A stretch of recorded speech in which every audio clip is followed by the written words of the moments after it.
You may not know it, but last year, due to a technical error, the entire podcast was deleted from all platforms. A digital flood, you could say, wiped the web clean of the Non-Believer Bible Club. It was a day of reckoning, and it was definitely my fault, but you have to keep up appearances, so many interns were put to the sword.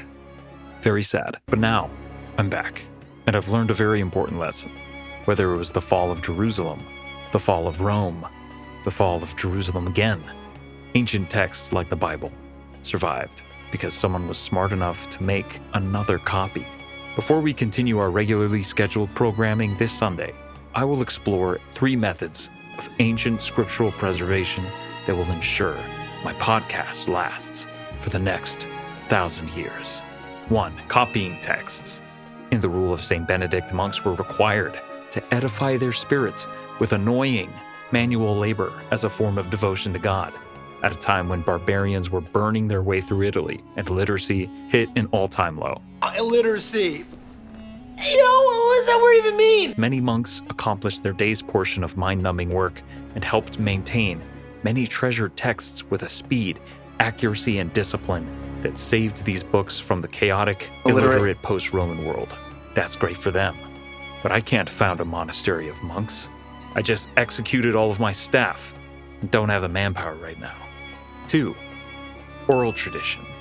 Oral tradition and memorization has ancient roots. Homer's Iliad and Odyssey were said to have come from an older oral tradition that Homer was just the first to write down. And Jesus, from the Bible, he let other people write. He just went around talking to people. When mankind was enraptured by myths, legends, poems, and proverbs, they didn't read around the campfire. They recited. Brain was the first paper. But to have an oral tradition, you need a culture. All I have left are the 2 acolytes I chained to the wall in my basement. I can't trust them to carry on my words through generations. This solution is useless to me. But then there's the Dead Sea Scrolls at Qumran.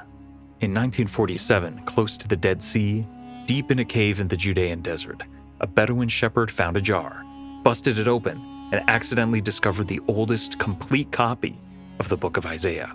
Being hidden deep in a cave meant that the texts were being protected from the heat of the sun.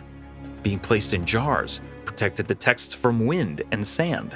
The Dead Sea Scrolls were written on parchment, papyrus, and bronze sheets and coins. Actually, poor storing and handling after their discovery caused more damage to the text than storage for over 1,000 years had. At last, in order to safeguard the Non-Believer Bible Club for future generations, I will dictate my words to a scribe who will write on papyrus and carve into bronze. I will throw these scrolls and sheets into clay pots, throw those pots into a cave, and rest easy.